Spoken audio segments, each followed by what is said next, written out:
Hi friends, welcome to Warrior Choice academy.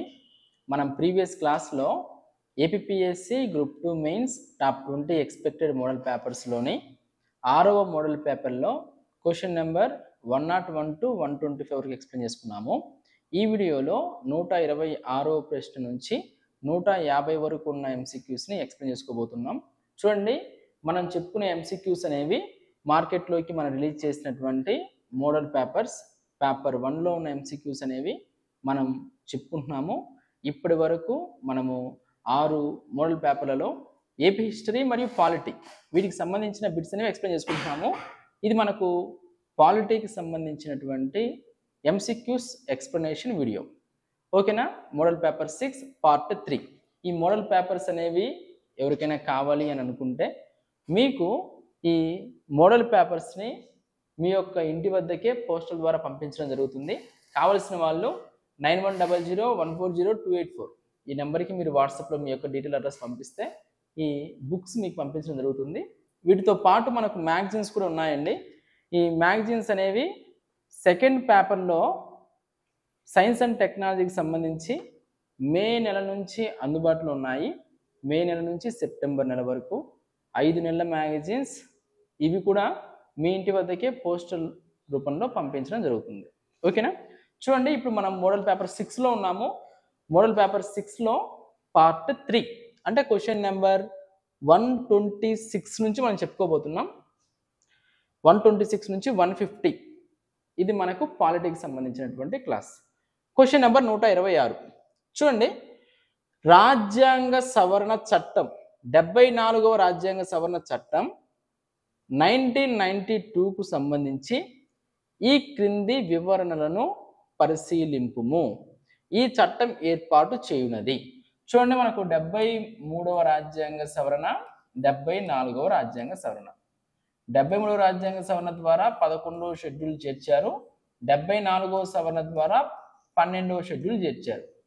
73వ సవరణ అనేది పంచాయతీలకు రాజ్యాంగ భద్రత కల్పించేది. అదే 74వ రాజ్యాంగ సవరణ మున్సిపాలిటీలకు రాజ్యాంగ భద్రత కల్పించేది.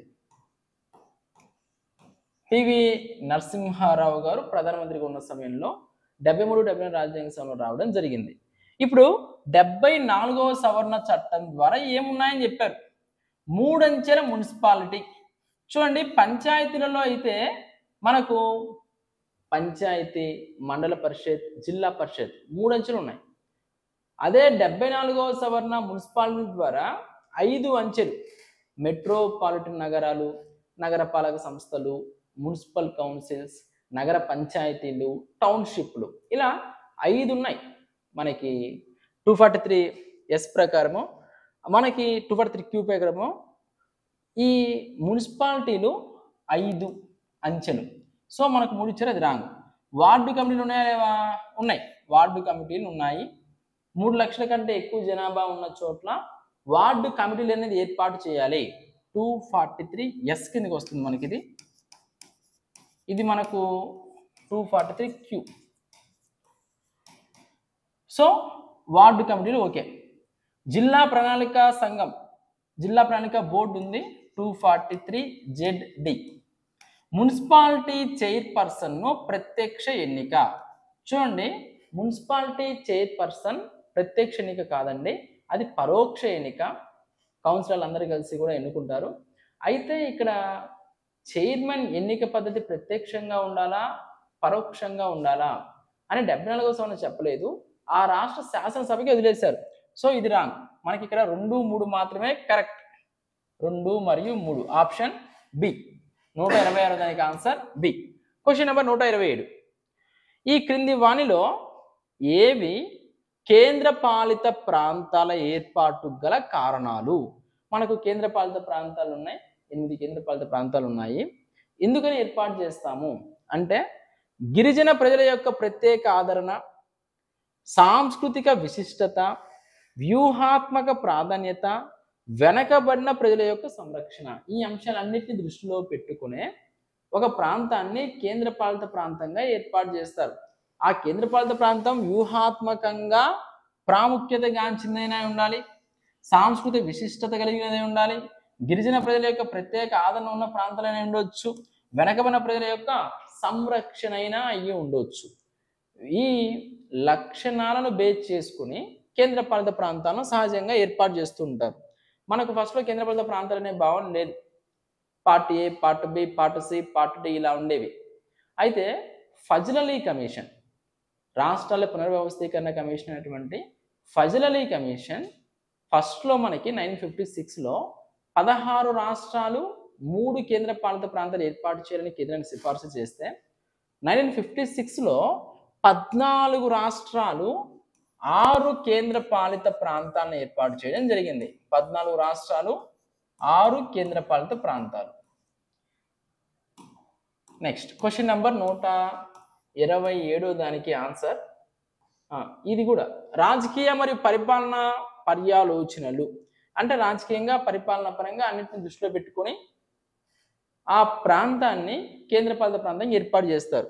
1 2 3 4 5 option C 127. Next question number 128. ఈ కింది వివరణను పరిశీలింపుము. భారత రాజ్యాంగం యొక్క నిబంధనల ప్రకారము ఒక ప్రాంతీయ కమిషనర్ ఎక్కడైతే ఉద్యోగంలో ఉన్నాడో ఆ రాష్ట్ర గవర్నర్ సిఫార్సు చేస్తే తప్ప అతను పదవి నుంచి తొలగించబడడు. అసలు ప్రాంతీయ కమిషనర్కి గవర్నర్ సిఫార్సుకి సంబంధం లేదు. ఎన్నికల సంఘంలోని ఎన్నికల కమిషనర్ల సంఖ్య రాష్ట్రపతిచే కాలానుగుణంగా ఎప్పటికప్పుడు నిర్ణయించబడుతుంది. చూడండి, మనకు 324వ ఆర్టికల్ ఎన్నికల సంఘం గురించి ఉంది. ఎన్నికల సంఘం మొదట్లో ఏకసభ్య కమిషన్, ఆ తర్వాత త్రిసభ్య కమిషన్గా మారడం, మరలా ఏకసభ్య కమిషన్గా మారడం, మరలా త్రిసభ్య కమిషన్గా మారడం, ప్రస్తుతానికి త్రిసభ్య కమిషన్గా ఉండడం జరిగింది. ఎంతమంది సభ్యులు ఉండాలి అని ఏం మెన్షన్ చేయలేదు, రాష్ట్రపతి గారు నిర్ణయిస్తారు. సో మనకు 128 దానికి 2 మాత్రమే బి. నెక్స్ట్ 129 జాబితా 1 జాబితా 2 మ్యాచ్ ద ఫాలోయింగ్ ఇచ్చారు. ఆర్థిక సంఘం ఆర్టికల్ 280 కరెక్టా కదా? కరెక్టే. ఆప్షన్ ఏకి ఆర్థిక సంఘం ఆర్టికల్ 280 ప్రకారం 1+4 కేంద్రానికి రాష్ట్రానికి మధ్య పన్నుల విభజన కోసం ఏర్పాటు చేసినదే ఆర్థిక సంఘము. మనకు 16 ఆర్థిక సంఘాలు అనేవి ఏర్పడ్డాయి. 15 జరుగుతుంది ఇప్పుడు. 16వ ఆర్థిక సంఘం అరవింద్ పనగారి నేతృత్వంలో ఏర్పాటు చేయడం జరిగింది. ప్రతి 5 సంవత్సరాలకు ఒకసారి ఆర్థిక సంఘాన్ని ఏర్పాటు చేస్తారు. దేనికోసం? కేంద్రానికి రాష్ట్రానికి మధ్య పన్నుల విభజన. ఎంత పంచాలి, దేని ప్రాతిపదికన పంచాలి, ఏ రాష్ట్రానికి ఎంత ఇవ్వాలి, ఇవన్నీ కూడా మనకు ఉంటాయి. వెనకబడిన వర్గాల కొరకు, వెనకబడిన వర్గాలు బీసీల కోసం ఆర్టికల్ 340, ఎన్నికల సంఘం ఆర్టికల్ 324, అధికార భాషా సంఘం ఆర్టికల్ 344. 1 2 3 4 option C. 129వ దానికి ఆప్షన్ సి. నెక్స్ట్ 130 కేంద్ర పబ్లిక్ సర్వీస్ కమిషన్కు సంబంధించి ఈ కింది వివరణలలో ఏది సరైనది కాదు, యూపీఎస్సీకి సంబంధించి సరైనది కాదేంటి అని అడుగుతున్నారు. ఏంటో చూద్దాం. భారత రాజ్యాంగం కేంద్ర పబ్లిక్ సర్వీస్ కమిషన్లోని సభ్యుల సంఖ్యను నిర్దిష్టంగా పేర్కొనలేదు, కానీ సుప్రీంకోర్టు న్యాయమూర్తుల సంఖ్యను అది నిర్దిష్టంగా పేర్కొన్నది. సుప్రీంకోర్టు న్యాయమూర్తుల సంఖ్యను కూడా నిర్దిష్టంగా ఏం పేర్కొనలేదు. ఇంతమంది ఉండాలి అని చెప్పేసి రాజ్యాంగంలో ఏమైనా పర్టికులర్ మెన్షన్ చేశారా? రాజ్యాంగంలో పర్టికులర్గా మెన్షన్ చేయలేదు కరెక్ట్గా ఇంతమంది ఉండాలి అని. ఫస్ట్ 1+7 ఉండేవాళ్ళు, అలా పెరుగుతూ పెరుగుతూ 1+34 దాకా వచ్చారు మనకి ఇప్పుడు. సో అది కాదు. తర్వాత యూనియన్ పబ్లిక్ సర్వీస్ కమిషన్లోని దాదాపు సగం మంది సభ్యులు వారు కమిషన్లో నియమింపబడే ముందు కనీసం 10 సంవత్సరాల పాటు భారత ప్రభుత్వం కింద లేదా రాష్ట్ర ప్రభుత్వం కింద పదవిలో ఉండి తీరాలి. యూనియన్ పబ్లిక్ సర్వీస్ కమిషన్ యొక్క చైర్మన్ కానీ ఒక సభ్యుడు పదవీ విరమణ తర్వాత ఒక రాష్ట్ర పబ్లిక్ సర్వీస్ కమిషన్ చైర్మన్ నియామకానికి అర్హుడు. కేంద్ర ప్రభుత్వం కింద నూతనంగా ఒక గ్రూప్ ఏ పదవిని సృష్టించే ముందు యూనియన్ పబ్లిక్ సర్వీస్ కమిషన్ నుండి అనుమతి అవసరం. రాంగ్ అండి ఇవన్నీ. మనకు కేంద్ర ప్రభుత్వం నుంచి నూతనంగా ఒక పదవి సృష్టించాలంటే యూపీఎస్సీ సంప్రదించాల్సిన అవసరం లేదు. రాంగ్ మనకిది. నెక్స్ట్ 131 ఈ కింది వివరణలో ఏది సరైనది? సరైనది ఏంటని అడిగారు. కరెక్ట్ స్టేట్మెంట్ ఏంటి? 2 లేదా అంతకన్నా ఎక్కువ రాష్ట్రాల అవసరాలను తీర్చుట కొరకు పార్లమెంట్ శాసనం ద్వారా ఒక ఉమ్మడి రాష్ట్ర పబ్లిక్ సర్వీస్ కమిషన్ ఏర్పాటు చేయు సందర్భం. చూడండి, ప్రతి రాష్ట్రానికి పబ్లిక్ సర్వీస్ కమిషన్ ఉంటుంది. అయితే ఒకటి లేదా రెండు రాష్ట్రాలు లేదా మూడు రాష్ట్రాలు కలిసి ఒక జాయింట్ పబ్లిక్ సర్వీస్ కమిషన్ ఏర్పాటు చేయొచ్చా లేదా? ఏర్పాటు చేయొచ్చు. ఆ రెండు రాష్ట్రాలు కనుక అడిగితే పార్లమెంట్ ఏర్పాటు చేస్తుంది. ఆ జాయింట్ పబ్లిక్ సర్వీస్ కమిషన్ ఆ రెండు రాష్ట్రాలకు వర్తిస్తుంది. ఓకే, చూడండి, అది అవసరమైనదని రాష్ట్రపతి భావించినప్పుడు కాదు, ఆ రాష్ట్ర గవర్నర్లు అటువంటి కమిషన్ ఏర్పాటు చేయమని కేంద్రాన్ని అభ్యర్థించినప్పుడు కాదు, ఆ రాష్ట్ర శాసనసభలు జాయింట్ పబ్లిక్ సర్వీస్ కమిషన్ అనేది ఏర్పాటు చేయాలంటే ఏ రాష్ట్రాలు అయితే జాయింట్గా ఉండాలి అని కోరుకుంటున్నాయో ఆ రాష్ట్ర శాసనసభలు దాని ఏర్పాటు కొరకు ఒక తీర్మానం ఆమోదించినప్పుడు మనకు ఆప్షన్ సి 131 దానికి సి. Question number 132. జాబితా 1, జాబితా 2 మ్యాచ్ ద ఫాలోయింగ్. రాష్ట్రాలకు సహాయక గ్రాంట్లను మంజూరు చేయడానికి వర్తించు మార్గదర్శక సూత్రాలు. గ్రాంట్లను ఆర్థిక సంఘం సిఫార్సు మేరకు కూడా జారీ చేస్తారు. మనకు ఆర్టికల్ 275 ఉంటుంది, 282 ఉంటుంది. కేంద్రం తన విచక్షణ మేరకు గ్రాంట్లను జారీ చేయొచ్చు, ఆర్థిక సంఘం సిఫార్సు మేరకు జారీ చేయొచ్చు. ఆర్థిక సంఘం కూడా గ్రాంట్లను సిఫార్సు చేస్తుంది. కేంద్ర సచివాలయం సమన్వయం, హైకోర్టు న్యాయమూర్తుల నియామకం. హైకోర్టు న్యాయమూర్తులు నియమించేది భారత రాష్ట్రపతి. ఏకి 3 హైకోర్టు న్యాయమూర్తుల నియామకం, 1 కేంద్ర సచివాలయంలో సమన్వయం. కేంద్ర సచివాలయానికి సంబంధించి చూడండి, ఏకి 3 కి 4.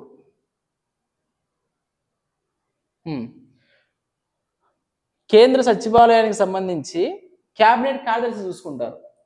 ఓకేనా? ఆ తర్వాత హైకోర్టు న్యాయమూర్తులను ఏం చెప్పుకున్నాము? హైకోర్టు న్యాయమూర్తుల నియామకం రాష్ట్రపతి గారు చూసుకుంటారు. సుప్రీంకోర్టు న్యాయమూర్తులను హైకోర్టు న్యాయమూర్తులు నియమించేది రాష్ట్రపతి. ప్రత్యామ్నాయ వ్యయ విధానం చూసుకునేది ఎస్టిమేట్స్ కమిటీ, అంచనాల సంఘం. మనకు ఆప్షన్ వచ్చేసి ఇక్కడ option B. Next question number 133. ఆర్థిక సంఘం యొక్క సభ్యుల అర్హతలు. మనకు ఆర్థిక సంఘం మనం ఏం చెప్పుకున్నాము? ఆర్టికల్ 280 ఆర్థిక సంఘము అనేది ఉంటుంది. కేంద్రానికి రాష్ట్రానికి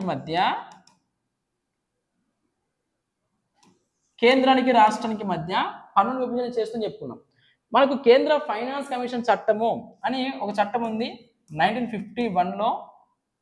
ఏవైనా సరే సభ్యుల యొక్క అర్హతలకు సంబంధించి మనకు మార్గదర్శకాలు నియమ నిబంధనలు రూపొందించేది ఎవరంటే పార్లమెంట్. భారత పార్లమెంట్ చేత సూచింపబడవచ్చును. 133కి answer B. Next question number 134. ఈ కింది వివరణలను పరిశీలింపుము. మొదటి షెడ్యూల్ కులాల మరియు షెడ్యూల్ తెగల జాతీయ కమిషన్ 1992లో ఏర్పాటు చేయబడింది. కరెక్టే. ఎస్సీ ఎస్టీ షెడ్యూల్ కులాల షెడ్యూల్ తెగల కమిషన్ 1992లో ఏర్పాటు చేయబడింది. మొదటి షెడ్యూల్ కులాల షెడ్యూల్ తెగల జాతీయ కమిషన్ 65వ సవరణ చట్టం కింద ఏర్పాటు చేయబడింది. కరెక్టే. 65వ రాజ్యాంగ సవరణ ప్రకారం ఏర్పాటు చేశారు. ఆ తర్వాత 87వ రాజ్యాంగ సవరణ సంయుక్తంగా ఉన్న షెడ్యూల్ కులాల మరియు షెడ్యూల్ తెగల జాతీయ కమిషన్ 2 సంస్థలు విభజించింది. 87 సవరణ కాదండి, 89వ రాజ్యాంగ సవరణ. మనకు ఎస్సీ ఎస్టీ కమిషన్ ఉంది కదా, మొదట్లో ఒకే విధంగా ఉండేది. 89వ రాజ్యాంగ సవరణ ద్వారా మనకి జాతీయ ఎస్సీ కమిషన్, జాతీయ ఎస్టీ కమిషన్ అని వేరు చేశారు. వాజ్పేయి గారు ప్రధానిగా ఉన్నప్పుడు ఎస్సీ ఎస్టీ కమిషన్కు రాజ్యాంగబద్ధత కల్పించింది 60వ రాజ్యాంగ సవరణ విపి సింగ్ గారు ప్రధానిగా ఉన్నప్పుడు. మనకు 1 మరియు 2 ఆప్షన్ ఏ 134. Question number 135. జాతీయ షెడ్యూల్ తెగల కమిషన్ దాని వార్షిక నివేదికను ఎవరికి సమర్పిస్తుంది? చూడండి, ఎస్టీ కమిషన్, ఎస్టీ కమిషన్ వాటి యొక్క నివేదికను ఇచ్చేది రాష్ట్రపతికి. ఎవరైతే ఏర్పాటు చేస్తారో వారికి నివేదిక ఇస్తుంది. రాష్ట్రపతి గారు పార్లమెంట్ ముందు ఆ యొక్క కమిటీ నివేదికను ప్రవేశపెడతారు. నెక్స్ట్, ఈ కింది కమిటీలు కమిషన్లలో ఏది భాషాపరమైన మైనార్టీల కొరకు ఒక ప్రత్యేక అధికారి పదవిని ఏర్పాటు చేయాలని సిఫార్సు చేసింది? భాషాపరమైన మైనార్టీల కొరకు ఒక ప్రత్యేక అధికారి ఉండాలి అని చెప్పింది రాష్ట్రాల పునర్వ్యవస్థీకరణ కమిషన్. 131 దానికి ఆన్సర్ సి. 137. భారత కంట్రోలర్ మరియు ఆడిటర్ జనరల్ 3 నివేదికలను పార్లమెంట్ రాష్ట్ర శాసనసభలకు ఇస్తాడు. లేనిదేంటి? కాగ్ మనకు నివేదిక ఇస్తారు కదా కేంద్ర పార్లమెంట్కి, రాష్ట్రాల శాసనసభకి ఆర్థిక ఖాతాల మీద, వినియోగ ఖాతాల మీద, వాణిజ్య మరియు ప్రభుత్వ అధీన సంస్థల మీద, అంతే తప్ప మూలధన ఖాతాల మీద ఆడిట్ అనేది సంబంధం లేదు. 137 దానికి ఆన్సర్ సి. 138 భారత అటార్నీ జనరల్ పదవికి సంబంధించి ఈ కింది వివరణలో ఏది సరైనది? అటార్నీ జనరల్, ఓకేనా, కేంద్ర ప్రభుత్వానికి అత్యున్నత న్యాయ సలహాదారుడు అటార్నీ జనరల్. అతడు భారత భూభాగంలోని అన్ని న్యాయస్థానాల్లో నివేదించే హక్కు కలిగి ఉంటాడు. దేశం మొత్తం మీద ఎక్కడైనా సరే, ఏ కోర్టులో అయినా సరే కేంద్ర ప్రభుత్వం తరపున వాదించేది అటార్నీ జనరల్. అతడు సుప్రీంకోర్టులో మాత్రమే తన నిర్వహిస్తారు కాదు. అతడు నిర్దిష్టమైన పదవీకాలం అనుభవిస్తాడు కాదు, కేంద్ర ప్రభుత్వం యొక్క ఇష్టం అది. హైకోర్టు న్యాయమూర్తికి ఉండాల్సిన అర్హతలు గల వ్యక్తిని రాష్ట్రపతి అటార్నీ జనరల్ నియమిస్తారు. సుప్రీంకోర్టు అండి. మనకు 138 దానికి ఆన్సర్ ఏ. క్వశ్చన్ నెంబర్ 139 ఒక రాష్ట్ర అడ్వకేట్ జనరల్ యొక్క పదవీకాలం. అడ్వకేట్ జనరల్, కేంద్రానికి అటార్నీ జనరల్ ఏ విధంగా ఉంటారో రాష్ట్రానికి అడ్వకేట్ జనరల్ ఉంటారు. అడ్వకేట్ జనరల్ పదవీకాలం కూడా పర్టికులర్గా ఏం ఫిక్స్ చేయలేదు. అడ్వకేట్ జనరల్ యొక్క పదవీకాలం ఆ రాష్ట్రం యొక్క ఇష్టం, ఆ రాష్ట్ర గవర్నమెంట్ యొక్క ఇష్టం.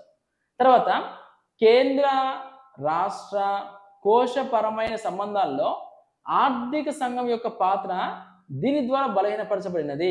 అప్పుడు మనకు ప్రణాళిక సంఘం ఉండేది కదా, ప్రణాళిక సంఘం వల్ల ఆర్థిక సంఘం యొక్క పాత్ర బలహీనంగా ఉండేది. ప్రణాళిక సంఘానికి నిధులు కేటాయించే అధికారం ఉంది కాబట్టి మనకు ప్రణాళిక సంఘము 2014 వరకు ఉంది. 2015 జనవరి 1 నీతి ఆయోగ్ వచ్చింది. అప్పటి వరకు ప్రణాళిక సంఘం ఉంది కదా. ప్రణాళిక సంఘము నిధులు కేటాయించే అధికారం కలిగి ఉన్నది కాబట్టి ఆర్థిక సంఘం యొక్క పాత్ర అనేది బలహీనపరిచింది. క్వశ్చన్ నెంబర్ 141 జాతీయ అభివృద్ధి మండలి మొదటి అతి ముఖ్యమైన విధి ఏది? జాతీయ అభివృద్ధి మండలి కేంద్ర కార్యనిర్వాహకాధికారం మరియు ఉద్యోగి స్వామ్యం మధ్య సహకార ప్రయత్నాలు ప్రభావితం చేయడం, కేంద్ర నిర్వహణాధికారం పార్లమెంట్ మధ్య సహకార ప్రయత్నాలను ప్రభావితం చేయడం,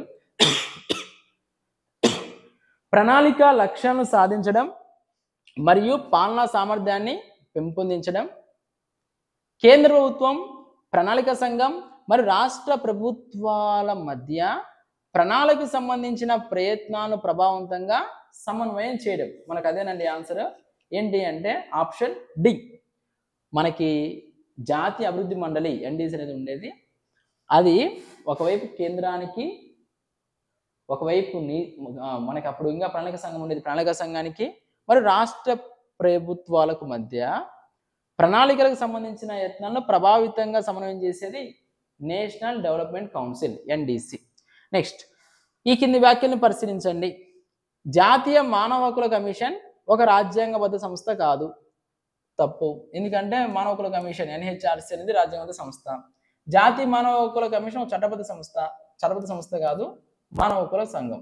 మానవ హక్కుల సంఘం అనేది రాజ్యాంగబద్ధ సంస్థ. ఏది సరైనది? ఏది సరికాదు. నెక్స్ట్ 143 రాష్ట్ర మానవ హక్కుల కమిషన్ సభ్యుడి పదవీ కాలం 5 సంవత్సరాలు లేదా 70 ఏళ్ల వయసు నిండే వరకు, ఏది ముందైతే అది. 5 సంవత్సరాలు లేదా 65 ఏళ్ల వయసు నిండే వరకు, ఏది ముందైతే అది. 6 సంవత్సరాలు లేదా 70 ఏళ్ల వయసు నిండే వరకు, 6 సంవత్సరాలు లేదా 65 ఏళ్ల వయసు వరకు. మామూలుగా మనకు కేంద్ర రాష్ట్ర మానవ హక్కుల కమిషన్ చైర్పర్సన్ యొక్క పదవీ కాలం 5 సంవత్సరాలు లేదా 70 సంవత్సరాలు, ఏది ముందైతే అది. అయితే మనకు 2019లో ఎన్హెచ్ఆర్సీలో కొన్ని మార్పులు చేర్పులు చేశారు. దాని ప్రకారం పదవీ కాలం 3 సంవత్సరాలకే పరిమితం చేశారు. 3 ఇయర్స్ లేదా 70 ఇయర్స్ అని. ఒకప్పుడు జాతీయ మానవ హక్కుల కమిషన్కి రిటైర్డ్ సుప్రీంకోర్టు ప్రధాన న్యాయమూర్తిగా చేసిన వాళ్ళు మాత్రమే ఉండాలి. ఇప్పుడు సుప్రీంకోర్టు న్యాయమూర్తి చేసిన వాళ్ళు అయినా సరే పర్వాలేదు అనేసి కొన్ని మార్పులు చేర్పులు చేశారు. మనకి ఇక్కడ 3 ఇయర్స్ లేదా 70 ఇయర్స్. క్వశ్చన్ నెంబర్ 144 ఈ కింది వ్యాఖ్యలను పరిశీలించండి. సముచితమైన కారణాలపై ఏ అంశంపైనైనా విచారణకు ఆదేశించే అధికారం కేంద్ర సమాచార కమిషన్కు ఉంది. సముచితమైన కారణాలపై ఏ అంశంపైనైనా విచారణకు ఆదేశించే అధికారం కేంద్ర సమాచార కమిషన్కు ఉందా లేదా? ఉంది. సముచిత కారణం మీద ప్రభుత్వ అధికారి ద్వారా తన నిర్ణయాలను అమలు చేసుకునే అధికారం కేంద్ర సమాచార కమిషన్కు ఉంది. రెండు కూడా కరెక్టే అండి. మనకు 1 మరియు 2. క్వశ్చన్ నెంబర్ 145 ప్రభుత్వోద్యోగుల చెడు ప్రవర్తన, అనుచిత చర్యలు, అవినీతి మరియు తగని పనులను కట్టడి చేయడానికి భారత ప్రభుత్వం కింది వాటిలో ఏ సంస్థను ఏర్పాటు చేసింది? ప్రభుత్వ ఉద్యోగుల గురించి ముఖ్యంగా మనకు కేంద్ర నిఘా సంఘం ఉంది. ఈ నిఘా సంఘము అనేది ప్రభుత్వ ఉద్యోగుల అవినీతి కోసం మొదట్లోనే ఏర్పాటు చేశారు. ఆ తర్వాత లోక్పాల్ అనేది మెయిన్ మనకి ప్రభుత్వ ఉద్యోగుల గురించి కాదు, ప్రజాప్రతినిధుల గురించి. స్పెషల్ పోలీస్ ఎస్టాబ్లిష్మెంట్ యాక్ట్, కేంద్ర దర్యాప్తు సంస్థ సిబిఐ, ఈ స్పెషల్ పోలీస్ ఎస్టాబ్లిష్మెంట్ కిందే ఇవి ఉన్నాయి. నిఘా సంఘం ఒకటి, సిబిఐ ఒకటి. సో మనకు 1, 3, 4. నెక్స్ట్ 146. లాభదాయక కార్యాలయం అన్న పదం రాజ్యాంగంలో ఏ ఆర్టికల్స్లో ఉంది? లాభదాయక పదవిలో ఉండకూడదు అనేసి ఉంటుంది కదా మనకు. ఈ లాభదాయకకు సంబంధించి 102(1) లాభదాయక పదవి ఉంటే అనర్హత వర్తిస్తుంది పార్లమెంట్ సభ్యులకి, శాసనసభ్యులకి. 102, 191. నెక్స్ట్ 147. కింది వాటిని జతపరచండి. కావేరీ నదీ జలాలకు సంబంధించి జిఎస్ జా కమిటీ, సరస్వతి గురించి వాల్దియా కమిషన్, కృష్ణా జలాల గురించి బ్రిజేష్ కుమార్, సివిల్ సర్వీసెస్ పరీక్ష విధానం గురించి బసివాన్ కమిటీ. 1, 2, 3, 4 మనకు సి. 148. 2024లో ఇంటి నుండి ఓటు వేసే సౌకర్యం ఎవరికి కల్పించే విధంగా ఎన్నికల రూల్స్ను సవరించారు? ఇంటి నుండి ఓటు వేసే విధానం 2024లో తీసుకొచ్చినారు. అందులో మనకి 85 సంవత్సరాలు పైబడిన వృద్ధులు కానివ్వండి, 40% కనీస వికలాంగత్వం గలవారు. 148వ దానికి ఆన్సర్ సి.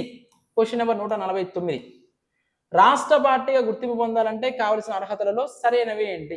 రాష్ట్ర పార్టీకి సంబంధించి మనకు జాతీయ పార్టీలు, రాష్ట్ర పార్టీలు ఉన్నాయి కదా, రాష్ట్ర పార్టీలకు సంబంధించి రాష్ట్ర శాసనసభకు జరిగిన చివరి సార్వత్రిక ఎన్నికలలో మొత్తం పోలై చెల్లిన ఓట్లలో కనీసం 6% ఓట్లు ఇద్దరు శాసనసభ్యులుగా ఎన్నిక కావాలి. కరెక్టే కదా? కరెక్టే.